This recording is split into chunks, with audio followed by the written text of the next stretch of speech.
Welcome to the Underground, the Steel City Underground, the black and gold standard for Pittsburgh Steelers coverage.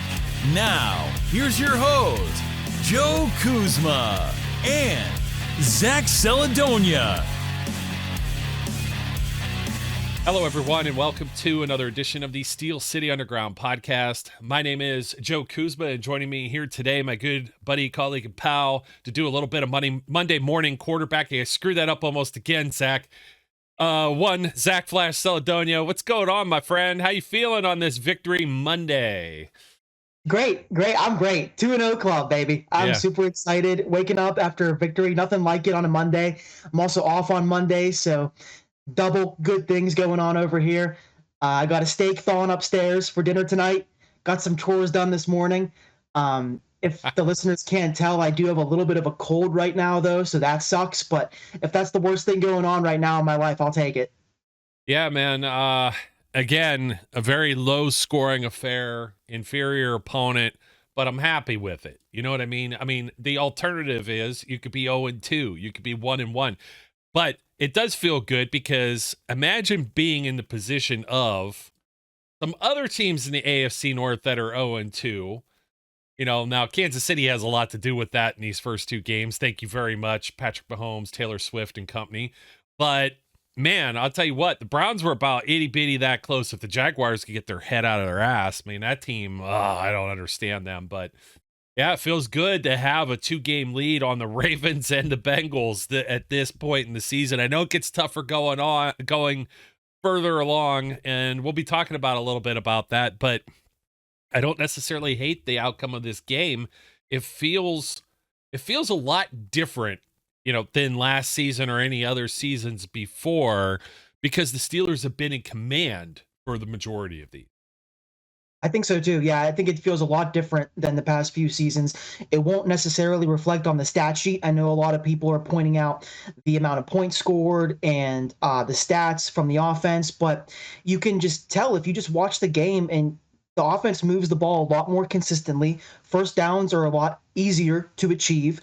They are in command of the game. The first half was awesome. Second half got a lot more stressful and a lot more sloppy, but yeah, you'll take it. I mean, the season gets a lot harder for the Steelers. It's pretty well known the Steelers have the hardest end of the season run throughout most of the NFL. They have to play all of their divisional opponents late in the NFL in the schedule. They have a lot of teams that are viewed as upper echelon teams they have to play towards the end of the season. So get the wins while you can.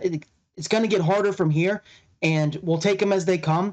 But I was happy with the fact that they were able to win, and it's been way worse in years past. And it's nothing new for the Steelers to win a game, and you pull up Twitter or you get a call from one of your family members, and it's all like, oh, well, they almost let them back in. They're lucky they won that. It doesn't even really count as a win.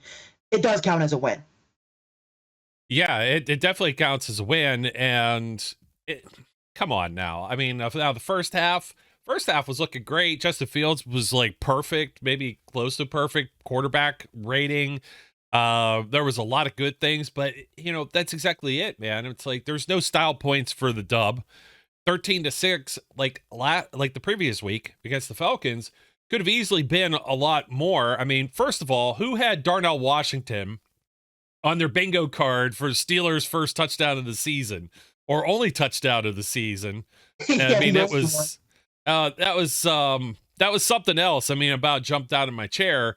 And you had some other plays, just like I was saying, the week before with the Falcons, you had several, I guess you'd say failed plays, because some were penalties, self-inflicted, or just missed overall. And one of those being, well, maybe more than one. I'm trying to think off the top of my head. First of all, you had George Pickens. And that was close to the end of the first half, or somewhere where Van Jefferson, they got called on a pick play, little rub route, and ticky-tacky foul, and that could very easily been another 6-7 points right there. Pickens lays it all out, gets the ball over the pylon. Great effort, will be completely forgotten about because it didn't count. and it won't make, Sports Center top 10 or something like that. So you got like those type of plays that end up getting forgotten. But at the same time, we talked about it last week with some precision passing and stuff with Fields. I'm going to let you chew that off because I got something I'm going to ask you here in a second. But thank you, Sean Payton, for being a bonehead and going for it and everything else, and allowing the Steelers back in to run a quick however minute drill. I got to look at this now at the end of the second quarter because they got another 3 points. The same thing they did against the Falcons. They were able to run a hurry up, and they were able to run it damn near to perfection. They get the ball back. Oh, they got it exactly, 2:28 on the other side of the 2-minute warning. It's the Patrick Queen play. Yes. So Bo Nix tried to find Troy Franklin and knocked down Patrick Queen, showing up in this game. Another bright spot here. And you had the defensive holding when he tried to go to Van Jefferson. At one point, Van Jefferson, Riley Moss had his arm completely pinned. I actually think I have a photo of that somewhere. It's kind of cool. If you ever go on the Steelers website and take a look at some of the images, there's just so many where there's jerseys being grabbed, or you can actually see the penalty in progress, whether or not it was actually called. Oh, here it is. Found it. There it is. And Van Jefferson would probably show up a little more on the stat sheet. There were a lot of Patrick Surtain got tagged with one. So Justin Fields, this is where I have like the love-hate, or I don't want to say love-hate. It's is he quarterback one? As he won this job, was 13 of 20 for 117 yards and a touchdown, but he had one wiped off the board. He probably had several others that should have been completions. Maybe he throws for over 200 some yards. So it's really tough to evaluate from that perspective. That's why when people look at this and they go, 13-6. And the Steelers are just pretenders, not contenders. And I'm like, no, there's a little bit more that they left on the field. The one that probably pisses me off the most, Zach, is when people try and compare Fields to Pickett. Numbers may not be similar, but Fields hasn't put them in any tight spots. He's been making throws, and just some of them have been negated due to flags or otherwise. Yeah, thank God you are how you are. I was nervous logging on today because I wasn't sure if you would be like this, which I appreciate, because it sounds a lot like how I've been trying to talk to people, or get my point across, that if you're just going to look at the stat sheet, or you're just going to look at the final score, it's really easy to point out, oh, well, he's not even doing that well, talking about Justin Fields, or, oh, Kenny Pickett's the same exact way as this. This is exactly how it was with Kenny Pickett. You take away the George Pickens touchdown because of the pick play penalty. You take away a 50-yard perfectly placed pass that had Twitter buzzing. Twitter almost shut down, or X, sorry, after Fields connected with George Pickens for a 50-yard play that was called back because of a Broderick Jones hold. Then you have the Van Jefferson play we just talked about. It benefited the Steelers, but that was another 35, 40 yards that doesn't get counted for Justin Fields' stats, because Riley Moss on the Broncos grabbed Van Jefferson and penalized him. He would have caught that ball if he didn't do that. We'll take the penalty yards always. And the flip side of that, or in addition to that, in the second half, we had the pass interference call on Pat Surtain. Like the pendulum swung back our way. And again, those yards aren't accounted for on Fields' stat sheet, but that was probably another 35, 40 yards that we got in the second half because he took a shot to Pickens and Pat Surtain was all over him.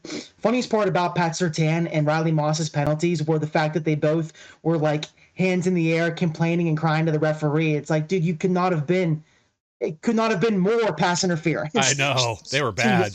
Like pointing at the jumbotron, like, oh, what are you guys seeing? It's like, what are they seeing, dude? He almost took his jersey off. So I think it's really easy to sit there and pick out the stats and the final score and run to twitter.com, X, and comment under people's posts, or go to a radio host account who's posting a poll. Who are you going to start next week? What are you going to do? Do you think Justin Fields is playing well? And just sound off in the comments about how it doesn't look any better because of the stats that he's put up these first 2 weeks and the final score that has been put up these past 2 weeks. But it really doesn't take much to just watch the game and see that there's a lot more that is taking place than what is being recorded on the stat sheet. He looks good. He looked way better than he did the first week. And the first week, he still did enough to help get us the win. The great plays were not as common and not as frequent in week one. But after the first half, I was so excited from what I had seen from Justin Fields in the first half. It could not have gone much better. And then the second half was a lot sloppier, not just from him, but from the whole team. But he still made plays to help us win the game in the second half. It did not go as good as the first half, but he didn't cause any type of turnover. He didn't put the Steelers in a position to really lose the game. There was a late fumbled snap with Zach Frazier, but when you're gonna look at a fumbled snap from shotgun, it was just like the one in the preseason where he wasn't looking and Frazier snapped it. So really hard to determine if that was his fault. Going under center, you can almost always put that on the quarterback because he's ready for it. He's under center. His hands are right there waiting for the ball. Shotgun snaps, you don't really know whose fault it was. Now, he made mistakes in the second half, but I don't know how you can come away from watching that game and think that there's just no difference in this season from what we're seeing as comparing Justin Fields to Kenny Pickett. Sorry, I stumbled on my words a little bit there, but you know what I'm trying to say. Yeah, absolutely. It's different to me. Yeah, and not everything's been short. He's been taking some shots. They've been opening it up. I think the play calling is a lot better. And I think that's part of, with this game and it being tight, I don't necessarily know. A lot of the players are saying, I think Najee came out and said this. I'm pretty sure Fields said this, his post-game presser. They weren't playing conservatively. They just didn't execute everything that they wanted to execute. When they're playing from a lead, they were able to control this game. And the thing is, they, for the most part, achieved their goal of keeping the defense fresh, keeping them on the sidelines. You look at Denver, the first half, first quarter, they had 2 different 3-and-outs to start. They ran 6 plays for 18 yards, 8 for 36. They come back from halftime, 3 for 10. They had the six play drive for 79 yards that culminated in Corey Trice coming in and making a dog of a move with that pick. And that was really the one that sealed the game. You talk about the turnovers in turnover battle. The Steelers not turning the ball over this year, maintaining the ball in the run game. Fields does take some sacks, but he doesn't like throw the ball up in the air. I'm trying to think which game. Oh man, who was it that I was watching? And they threw one and it just didn't quite make the sideline. Oh, it was Tua. I'm pretty sure it was Tua on Thursday night against the Bills. Just threw one up for grabs and just trying to hit the sideline as they're taking some pressure. And Fields just isn't making those mistakes. More often than not, some of his passes are just right on the money. Is everything clean? Is he in sync with everyone? No, but that comes with time. What we're used to seeing with September football is basically what we see as an extension of the preseason.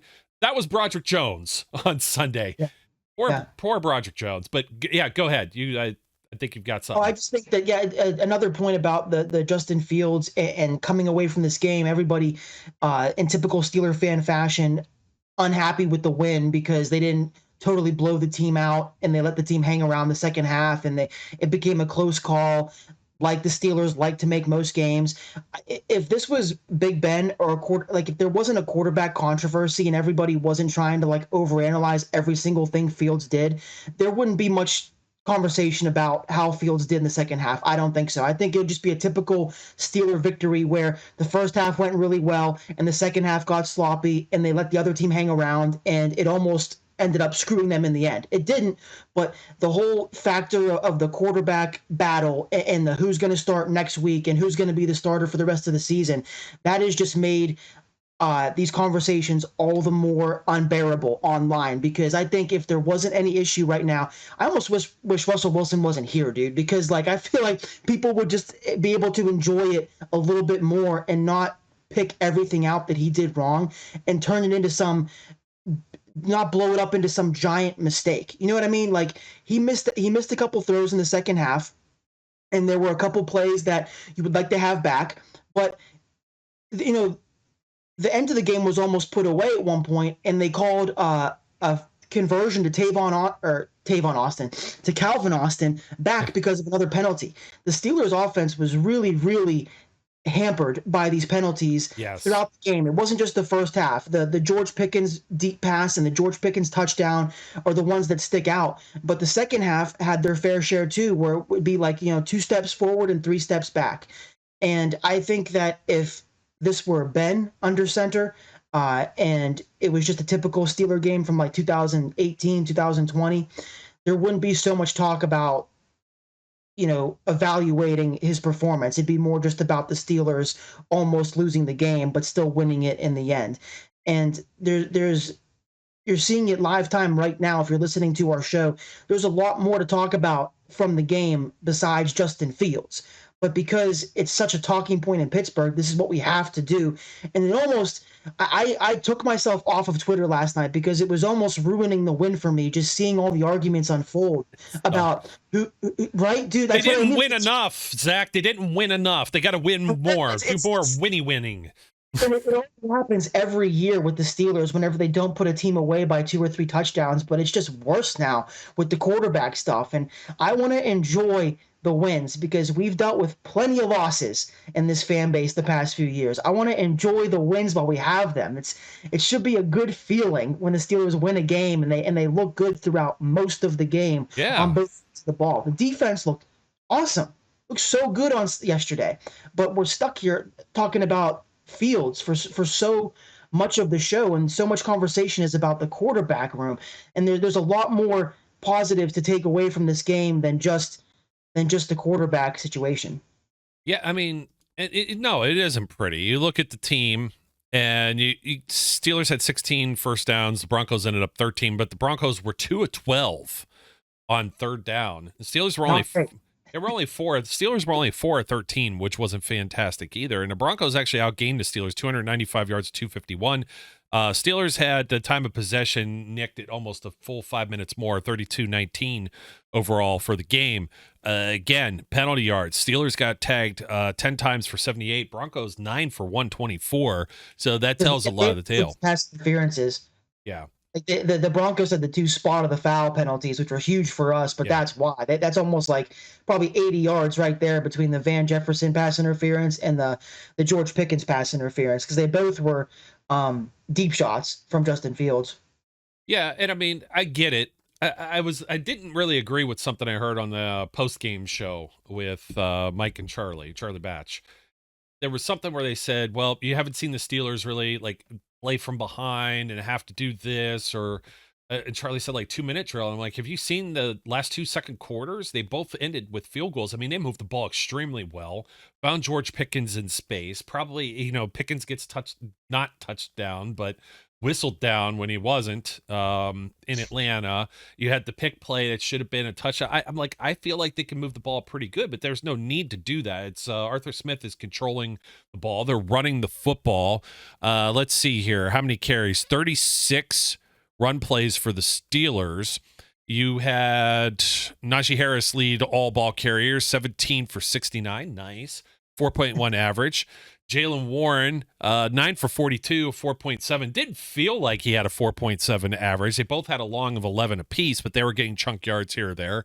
The Fields plays, he ended up moving around 8 times is the total here for 27 yards. I don't know that other than at the very end of the game where I want to give my flowers. Mike Tomlin, after the interception, Mike Tomlin's just kind of sitting here. He's laughing. He's like, do you really think that Bo Nix is going to score a TD on this defense? It's not going to happen. And imagine if we put ourselves in Denver Broncos fans' shoes. They're in quarterback hell ever since Peyton Manning retired. They've had multiple first-round picks. They're going through all these different coaches. Supposed to have this guy. It's like a Hall of Fame level coach. They even had Russell Wilson themselves. They just can't get anything out of this. Bo Nix, 20. It's fascinating seeing the parallels between them and what we've had to deal with here with the quarterbacks, because I follow 1 or 2 Denver beat reporter guys that I just have grown to become mutuals with online. And all the comments and all the arguing they have to do is centered around Bo Nix right now. And people will ask him what he thinks. They'll ask these people hey, what do you think's going on with Bo Nix? Can you evaluate his game? What do you think went right, went wrong? And they'll say something very even keeled, I just don't think he's ready yet. I think the Broncos thrusted him out there, and as a result, you're seeing what you're seeing. And the comments are all oh, dude, well, he's got no time. Oh, dude, well, the penalty's this. Oh, dude, well, the guy, are we accounting for drops in this scenario? What about the play calling? Every fan base is the same when it comes down to being stuck in quarterback purgatory. Man, dude, the drops, Dulcich, whew, so bad. Tight end got to be So, yeah, that no, guy's friend. definitely drops for the Broncos, and we'll take them. I think Dulcich had what, three? I want to say three Yeah, drops. it felt that way. But yeah, Nick's already has 4 interceptions on the season. He hasn't thrown a touchdown pass. He's sub 60% completion. I get that he's a rookie. He's not a guy that's had 40 plus games played in the NFL, 30 plus starts like Justin Fields. But hey, Fields is doing everything. I'm trying to think. I got to find Mark Cabali's tweet because he had the best way of saying this. Oh, I'm going to pull it up here real quick. It was something to the effect of, there's the one with Justin Fields where he said, we aren't being conservative, we just expletive ourselves, pretty much screwed themselves. But Najee Harris said about the same thing, executing on pass plays and stuff like that too. But the Steelers aren't interested in winning with Justin Fields. They are interested in not losing with Justin Fields, which is probably a great way of explaining it because they're not putting him in a situation to fail. They're playing with a lead. The defense is, playing lights out. The defense is getting plenty of rest. They're moving the ball just enough of what they need to do to get the job done. Now, in the very end there, I had a feeling it was going to be like something like a read option. And I think Fields made the right play. They punted the ball back, but they had 13 seconds to do what exactly? You know what I mean? It would have taken a small miracle for them to really give it up and just to maybe tie the game unless you do the Harbs thing and you put the two fingers up and screw yourself.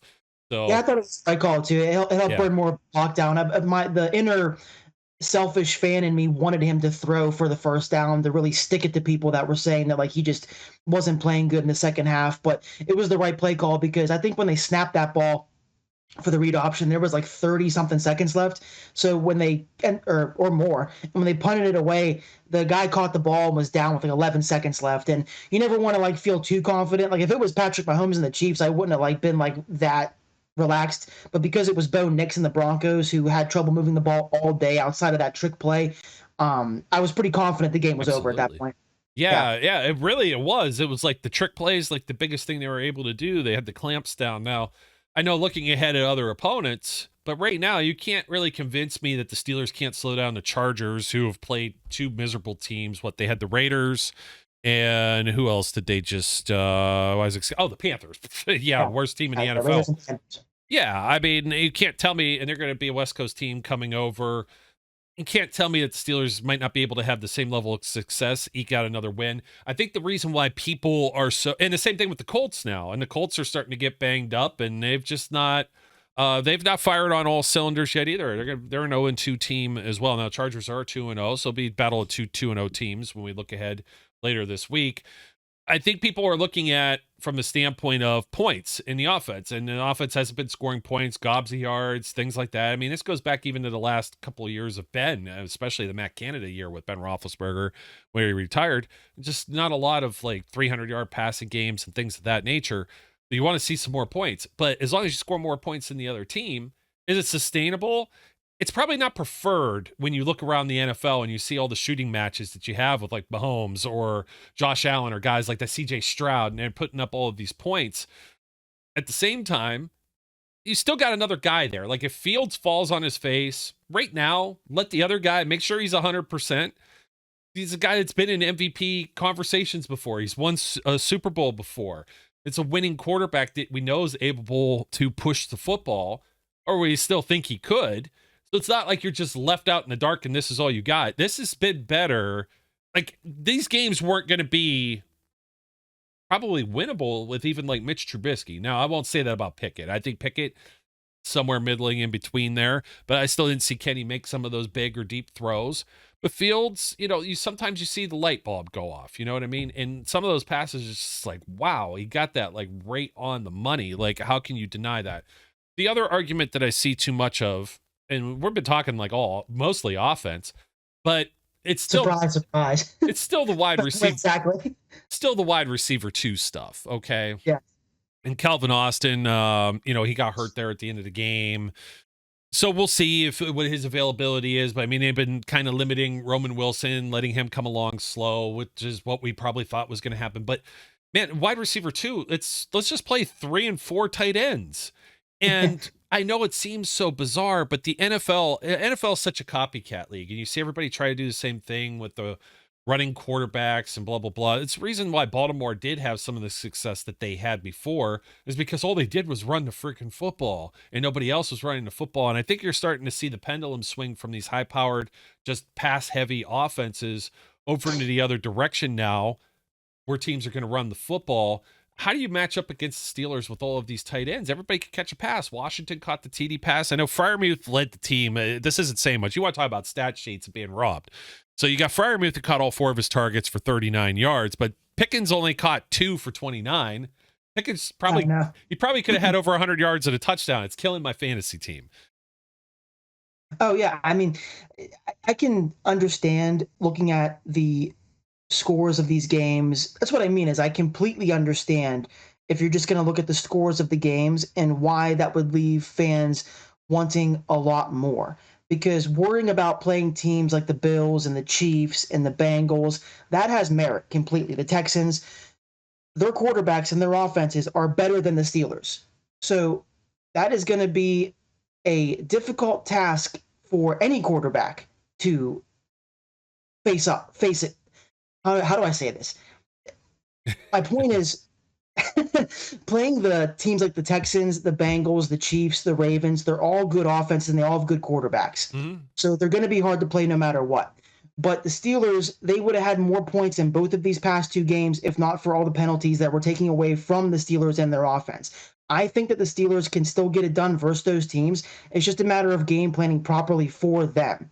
Whether it's Justin Fields, Russell Wilson, they're going to be hard games no matter what. So I understand people worrying about that, but it's not something that they're going to be able to fix right now. It's worry about playing those teams when they're the teams that are coming up on the schedule next. Currently, right now, all they should be worried about is the Chargers. And I think a Justin Fields-led offense can beat the Chargers. It's going to be a bloodbath with that team because the Chargers, under Jim Harbaugh, have been implementing the run game a lot. They're a run-heavy team all of a sudden now. And even with a quarterback like Justin Herbert, they don't have many offensive weapons for him to look at. Quentin Johnston finally had a good game, the first of his whole year and a couple games in the NFL. First good game. And their tight ends aren't very good. Their other receivers, Josh Palmer, he's okay. So really it's going to be how will the Steelers stop the Chargers' run game? And will Justin Fields be able to make plays like he was versus the Broncos in the first half to keep them in the game? I think he can.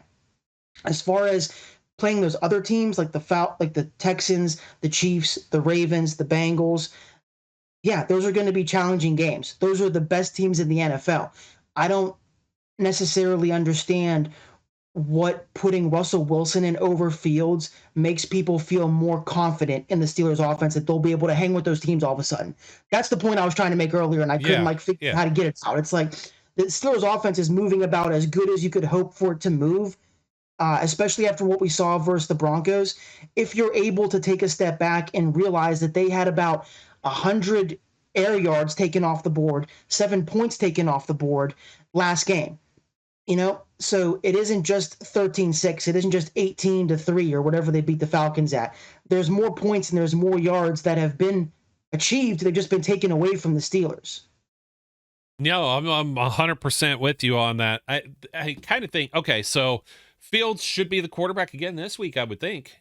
I mean, that's what they said. I think Jerry Dulac already reported that last week that was the Steelers' plan. So this is going to be like his last chance. It's been a steady incline for Fields, I believe, these first 2 games where he did enough to manage the game versus the Falcons. He looked good enough, didn't make mistakes, and we won the game somewhat convincingly. Broncos game, he has a really good first half, pretty perfect, delivers a touchdown pass, uses his legs. Second half, not as good. This third game is his chance to kind of put it all together. And if he can win in convincing fashion and put up some good stats, then he should keep the job. But this could be his last chance, because if we just win and we win ugly, or if we lose, that is the last chance for the Steelers to put Russell Wilson in. So this is going to be a really, really big game for the Steelers. Probably the biggest game versus the Chargers that the Steelers have ever had, besides the playoff game. Yeah, I was gonna bring some of those up, but don't bring up like the 90s and Stan Humphries, please. Like that still, I don't even know what that is. That still sits so bad. But okay, so Russell Wilson, I agree. One thing that you can't take away from this too, and I believe Dulac was the one who put this out. This is the first time the Steelers have won or started the season two road wins in a row, or back-to-back road wins in a row to start a season since 1999, I believe was the statistic that he threw out there. They won both of these games on the road. So now they get to play at home, and it's going to be a home opener. So this isn't just like your standard week 3. This has been kind of a positive delay. I think that has something to do with like the shotgun snap exchange too, playing on the road. It's noisy toward the end, trying to seal the game. I'll put that into perspective. Another thing that doesn't get talked about enough, we're talking about ways like, okay, the Steelers, they're not good enough. They're not good enough here or there. Well, how can they get better? They could get better if Russell Wilson ends up coming in there. Perhaps maybe Fields just continues to get more comfortable and makes more plays. He certainly looked more comfortable, especially the whole first half. He wasn't the only reason why the offense stalled. The big elephant in the room that we haven't talked about just yet is Troy Fautanu starting in place of Broderick Jones.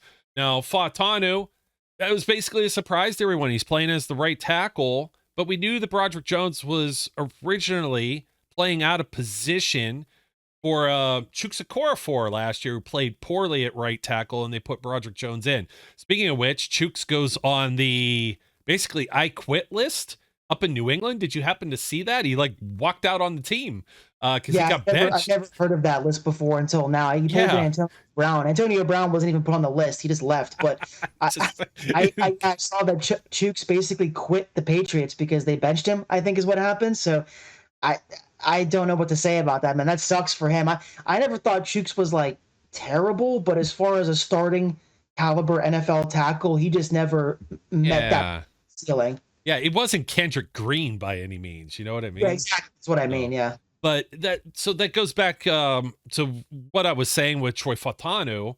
Thought he played pretty decent at right tackle. We keep forgetting that Zach Frazier, it's only his second game as a starter. We keep maybe forgetting that Isaac Seumalo isn't out there. You got Spencer Anderson playing. So the offensive line, the run game, there might be more room for improvement here as you move along. You get Seumalo back, and either whatever happens with Fields or Wilson. I mean, this is how bad this has gotten here, Zach. That I saw Kay Adams put this out. The Steelers are still long shots to win the AFC North. Not as long as the Cleveland Browns for whatever reason, but this was FanDuel Sportsbook. They've got the Steelers at plus 360, which is the third, basically third out of the 4 AFC North teams. The Browns are plus 450, and then the Ravens and Bengals 185 and 190. So there's still like nobody's buying into this, but I still think there's still room for improvement. They could still score more points. They could still do better as an offensive line and gel. Maybe Broderick Jones, I think he's playing out of position. And then the dude, you kind of called him out. I mean, he's got the jitters and everything because now he's been put on notice. You know what I mean? And he goes out there and then he screws up multiple times. It just looks awful, and that's all anyone's ever going to remember. He can play the rest of the season starting at left tackle, not give up a sack, and people are still going to remember this game. That's unfortunately the impression that has been made. I don't think he's a bust. I think he has all the tools, but he'll just have to settle down and settle into that role. Maybe he just wasn't ready. You never know. Maybe he never will be ready, but the thing is, the Steelers were prepared. They still have Dan Moore Jr., like it or not, and you still have Troy Fautanu. So I think there's still room for improvement overall. The offense is still a new offensive coordinator too. You know what I mean? You see these things usually grow in year 2. Arthur Smith sticks around next year. You still have the same quarterbacks and everything. You see it take like an extra leap. So there's still growing pains here with the offense and room for improvement. Yeah, totally. Yeah, I don't think Broderick Jones is a bust just yet, but I do think I understand the concern, and I don't fault fans for being frustrated with him. I'm very frustrated that he wiped away one of the best passes I've ever seen from Justin Fields and a great connection with George Pickens.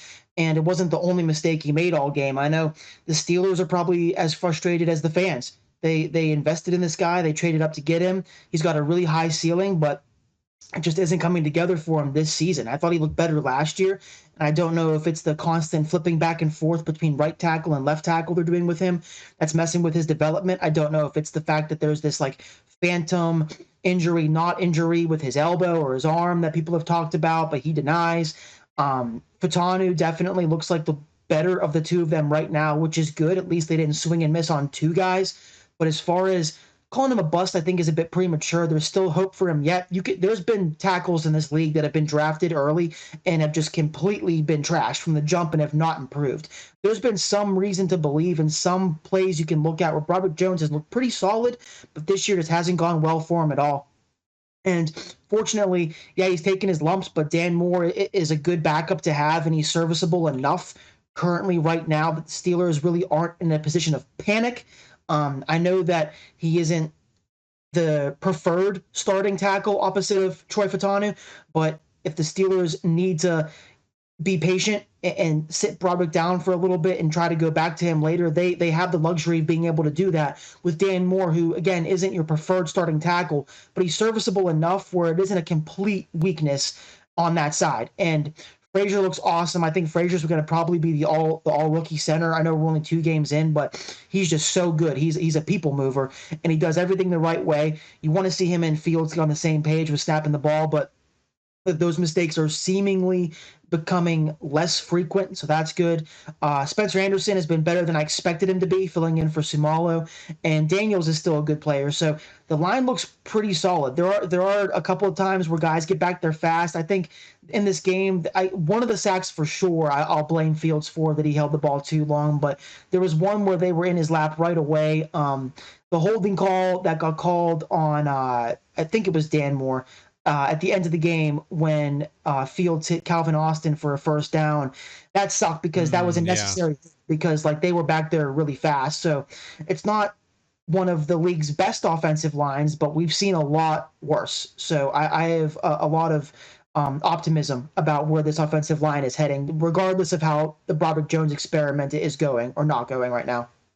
Yeah, that first down was a killer, man. It was fourth quarter. About the drive started at 10:36. Fields went to look for Pickens, missed him. Then Cordero Patterson came in for one of his 2 carries that really didn't go anywhere. You kind of feel as soon as he's in the backfield, for the most part, they did throw with him in the backfield once in Atlanta, because I remember seeing him blow somebody up on one of the he picked up a blitz.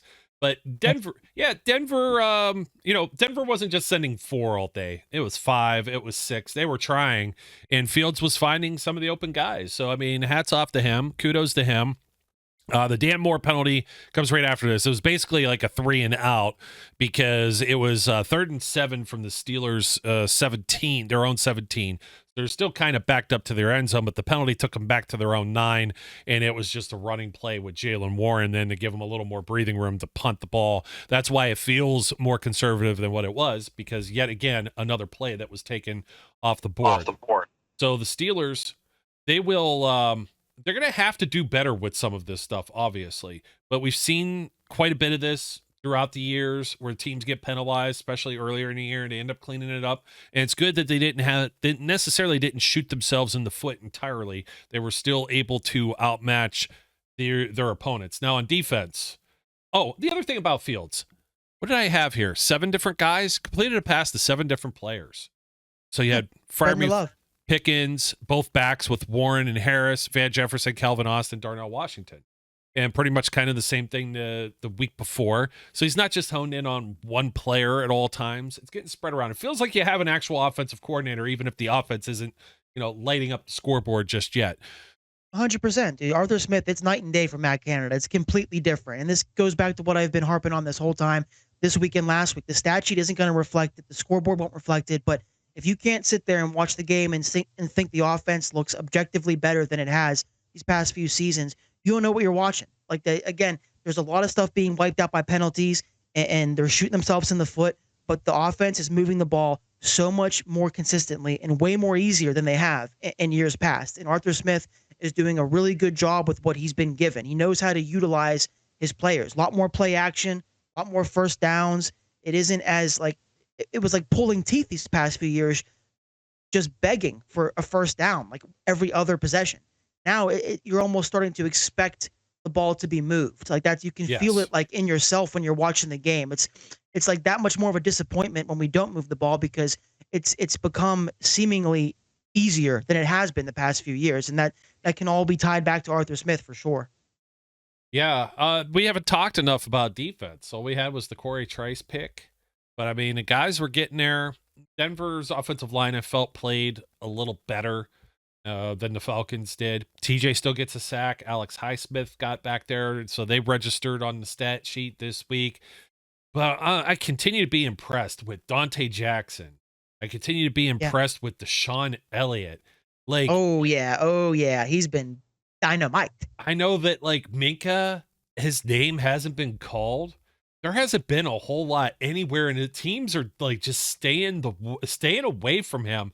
They're not able to do a whole lot against Joey Porter Jr. either. I know only one reception the week before, maybe two in this one. I know he had a guy handsy, but that one, Yeah, that last sequence, it was like holding 24.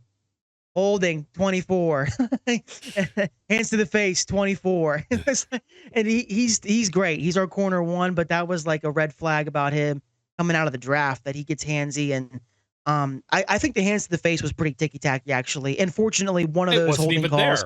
there. What's up? It wasn't even there, was it? Like it almost looked like it was the It, wrong like call. grazed the bottom of the guy's face mask. It wasn't Yeah. like blatant at all. And the one holding call, I know at least one of those holding calls was an offset. Like they didn't come back to necessarily screw the Steelers because the Broncos had also made mistakes when those penalties were drawn. Yep, I'm with you on that. So, I mean, Porter, on the one where he grabbed Cam Sutton, or Cortland Sutton, I'm sorry, not Cam Sutton. Cam Sutton's with the Steelers. That'd be hard to grab him when he's not out there. Cortland Sutton, who was shut down for like the entire game for the most part. Cortland Sutton, let me see, finished this game. Wow, I can't even find him on here. He caught 1 of 4 targets for 26 yards. And Yeah. one of them, he got grabbed. And I mean, you know what? Joey's trying to not give up a touchdown there. Maybe the guy just takes it, breaks through the safeties, and he's off to the races. So I didn't have a problem with that. Sometimes it's what you got to do. So Yeah, you it's don't get savvy. beat. A lot of guys aren't called for that. You know what I mean? Like that's the whole reason why Sean Payton was bitching at the ref about Riley Moss's interference, because he probably believed it wasn't like that blatant to call, because guys hold and guys grab and guys hand fight like on every rep. Yeah, and man, I mean, he had his arm pinned. I could tell the whole way because I'm like, man, he tried to make a one-handed catch, and that was another great ball that was thrown by Fields. So, I mean, we're gonna move forward. We're gonna talk more later in the week. We'll have a pregame with the Chargers. See what some of the developments are. See if there's more Russell Wilson chatter. See what the progress there is will of some be. of the other. Oh, there will be. There will be, dude. I can't have it that good ever. You know, I can't wait until we just have a definitive starter. I think Fields should just keep the job at this point, but yeah, it's not going to stop. The only way it will is if Fields has a really good game versus the Chargers and we blow him out and he has a really good stat sheet, and even then you're still going to have people being like, well, I don't know, maybe Russell Wilson could do better. So it's just not going to stop for the foreseeable future. Unfortunately, I'm going to do what I can to still try and enjoy the games, but there's other things to talk about too. Like that's I'm glad we eventually found our way there, because the defense did a really good job. The Steelers defense, you can make a point that they're the best in the league. I said that last show, but I'm doubling down on that take after this show, because second week in a row, the opposing offense can't get anything going. There's a couple of plays, yeah, that you'll be like, oh, come on, guys, you know, you'll throw your hands up and they'll convert a long third down you weren't expecting them to. But 2 weeks in a row, the opponent can hardly even find the end zone. You know, the Falcons scored 1 touchdown, the Broncos scored 0. And the best thing the Broncos did was catch the Steelers sleeping on a trick play. And the secondary's been awesome, better than expected. I thought it'd be solid. You always got Minka Fitzpatrick, and Joey Porter Jr. is a great corner, but Dante Jackson and Deshaun Elliott have been awesome signings through the first 2 weeks. Beanie Bishop, whereas he hasn't made any splash plays, 2 weeks in a row, he's come up with huge tackles late in the game. The one last week against the Falcons, he kept the guy in bounds and tackled him to keep the clock running versus the Falcons. Open field one-on-one. And then this week, he did the same thing to Bo Nix, one-on-one. If Bo Nix gets by, he gets by Beanie Bishop there, there's a good chance Bo Nix can extend the ball and get a first down. And it was like 3rd and 11 or something too. So that would have been a really like detrimental first down given the way the second half was going. So Beanie Bishop has risen to the occasion. TJ Watt has been incredible, of course. Alex Highsmith has been good. Cam Hayward, a lot of people moaned and groaned about his contract, but if you watch the tape and you watch the run game, he is as good as ever in the run game. No, he hasn't been getting that much interior pressure, but he hasn't had to because you're getting that from TJ Watt and Alex Highsmith. Nick Herbig got his number called yesterday, yeah. and they got him for a holding against Nick Herbig. I mean, like the Broncos held Nick Herbig, which counts as a sack basically. So the defense has been awesome. Yeah, defense has been great. I'm still I'm going to keep my eye on guys like Peyton Wilson, Patrick Queen. And he's been good too. Like, yeah. For the most part, good. I think some teams that dare throw over the middle of the field, I think you get lulled into a certain sense of comfort too. So I don't want to like pick on the inside linebackers, because when Bo Nix isn't targeting the middle of the field, then all of a sudden it's like you start to, oh, they're never going to throw there. And then, you kind of left the back door open, so to speak. So I don't know that it's always going to be there with this personnel. Landon Roberts had like pretty good tackle. And how about TJ nicking the heel? I mean, he was held like crazy. He was bear hugged on that play. And like, you still aren't going to stop this guy. It's kind of crazy how much they let go with some of the holding and stuff like that. But I think the biggest takeaway again is, these are 2 victories. You take a look again. We mentioned this on the last show. Last year, they gave up 2 different losses to 2 different 2-win teams with the Cardinals and with the Patriots, and how that just totally derailed and almost jeopardized any chance of making the postseason. And now you've got these 2 wins. These aren't like they're not necessarily sloppy games. The penalties are there, but for the most part, the plays are. You're not like bashing your head against, the wall or something like, oh my God, why doesn't he throw this ball? Why don't they do this? Why don't they do that? The play calls seem to almost always fit what you, I don't want to say expect, but what's the word I'm looking for here? It just feels right. Like there's a feel for the game. You know what I mean? It's like, oh, exactly. Here, you're not going to do you're not going to do some dumb, like something completely like off cuff, like a jet sweep.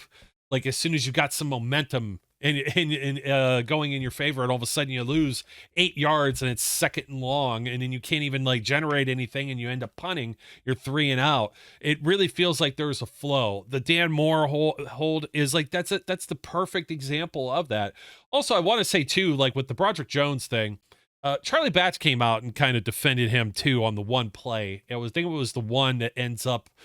I get 2 ways of looking at this. It was one way that Batch said, you've got a guy coming to the inside, and you got Fields in the pocket, and the way you're holding, you got the arms on the inside. He didn't release, is what happened. Fields comes out, kind of bootlegs it, and he didn't release quick enough. Boom, tagged with holding. Is it holding? Yes, but it was just like one of these things that's like literally a second that. And you get tagged. You know what I mean? That's going to happen. But I also don't think like if Broderick Jones didn't have this guy kind of like boxed away to begin with, Fields doesn't make that throw. So, there's 2 different ways of looking at that. I'm not going to say much about that. We'll see. That's just another like little storyline that's there. Steelers come out of this game, knock on wood, relatively healthy. And with that victory, 13-6, still kind of ugly. It's almost baseball score type stuff, but you could look at, did you see any of that Jacksonville and Cleveland game by any chance? You want to talk about the ugliness? Not like too much. I was watching Red Zone down here. So they were going around all the games, and I didn't really have much going on in that one. So sorry to say, but like when I don't have a lot of guys in fantasy or bets on the game, I'm not like the most interested. The only thing I was rooting for was for the Browns to lose, basically, because they're in our division. But of course. I know that Trevor Lawrence only had like 16 yards passing for the first half or something like that. It was more. I don't want to take any credit away from Cleveland, but they weren't able to close the game out either. And Jacksonville gets the ball back. I think I'm going to actually pull this up because I'm kind of curious myself now, so I don't misquote. But Jacksonville had an opportunity at the end. And the reason I bring this up is because you've got Trevor Lawrence, first like overall pick, and everybody wants like the perfection. They want the guy that comes out of college, like Caleb Williams with the, this high pedigree, and they're going to be the savior of the franchise. And these teams, they can make no mistakes. And what ends up happening is Jaguars have a chance. They couldn't get it done. And they end up, they get the ball back. Cleveland couldn't secure it. Jacksonville does enough. I'm looking at this. It's like, oh my God, I forgot about this game. Penalty, like on Cleveland. Cleveland is backed up to a 3rd and 36 at one point over on the 50-yard line. Yeah. So their punter, Bjorquez, punts, and it gets down at the Jacksonville 2. So naturally, the first thing you do when you've got a guy like Myles Garrett breathing down your neck and Darius Smith and stuff is you throw the football on first down. The dude ended up taking a safety in the back of the end zone, and they had to give the ball right back to Cleveland, and it ends up being that 18-13, which ends up being the final.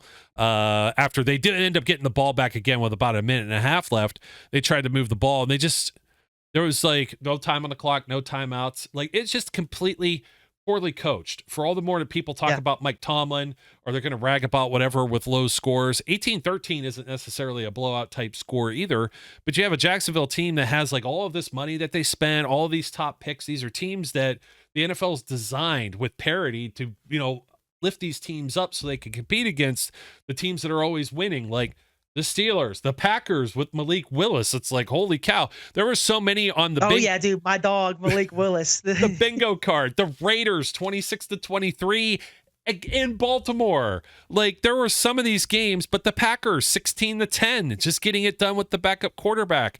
Tampa Bay, 20-16 against the Lions. It was a dogfight back and forth with those teams. The Patriots are putting up some points. The 49ers lose 23-17. There was a lot of weirdness around the NFL, and who would have thunk it? The Saints and the Arizona Cardinals both put up 40-some points in their games with the Saints against the Cowboys. I mean, so you just never know what's going to. A lot of people could benefit from perspective, man. It'd make talking ball with people a lot easier if people had this perspective. But not everybody, but people get tunnel vision and they just focus on what's wrong with their team, and they can't see anything outside of that. And yeah, the Steelers are in first place in the AFC North. I know that sounds funny after 2 weeks, but they're in first place in the AFC North. They haven't fumbled games away. They haven't made detrimental mistakes. They aren't getting upset or blown out. Justin Fields has the highest passer rating of all AFC North quarterbacks. That includes Joe Burrow and Lamar Jackson. So, and I know, again, it sounds funny because it's week 2, but this is stuff that, like, I've always been a fan of doing, is looking around the NFL and watching these other games and looking at, like, man, well, Justin Herbert threw for 150 yards. Like, these quarterbacks who were, like, really good, and these teams who were, like, really, really good, like the Ravens. I'll admit it. The Ravens are a really good team. So are the Bengals. But they are behind us in the AFC North now. So there's reason to complain, but there's also plenty of reason to celebrate. The Steelers won. They're 2-0. There's a lot of things they have going for them right now in the right direction. Yeah, you'd want more from the offense. Everybody does. I totally understand that. But this team looks like it has legs. It has the ability to be a good team. I think playoffs are a real possibility. It's always going to be a challenge winning a playoff game. But of the past few years since Ben tore his elbow, I feel better than I have about this team than a lot of those teams, at least with their chances for at least winning a single playoff game. I think they've upgraded to that next level with what we've seen these first 2 weeks. Everybody's got to stay healthy, and you want the defense to keep playing as good as they have. You want the offense to improve, but this team looks a lot better than the Kenny Pickett teams. Buffalo Bills, even though they put up 31-10 on the Dolphins, Josh Allen, 13-19 for 139 yards and a team. No turnovers. They didn't have a 100-yard rusher, but as a team collectively, they had over 100 yards rushing. I mean, it's Josh Allen. Yeah, thank you. I was thinking him. I couldn't remember who I was thinking of, but yeah, the Bills' offensive stat sheet is hilarious, except for James Cook.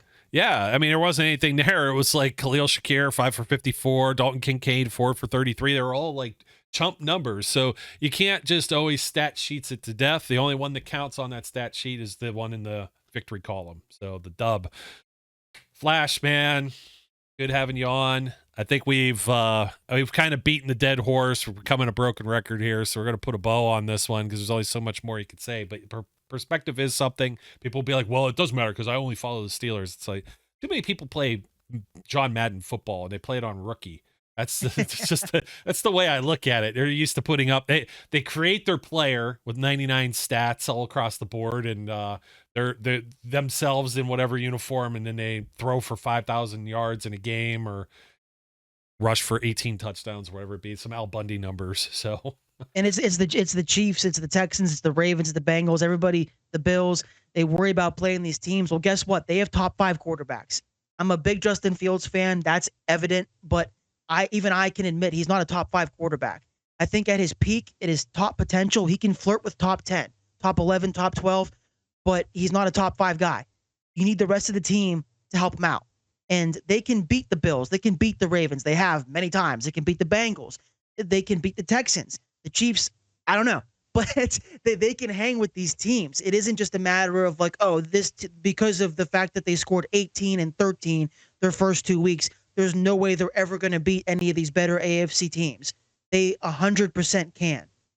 Not like the Chiefs have had the like prettiest of games either, man. I mean, you look at Mahomes, the first game, okay, 20 of 28, 291, a TD and a pick. But he goes back around 18-25, 151 yards, 2 TDs, 2 interceptions, and they were playing at home against the Bengals.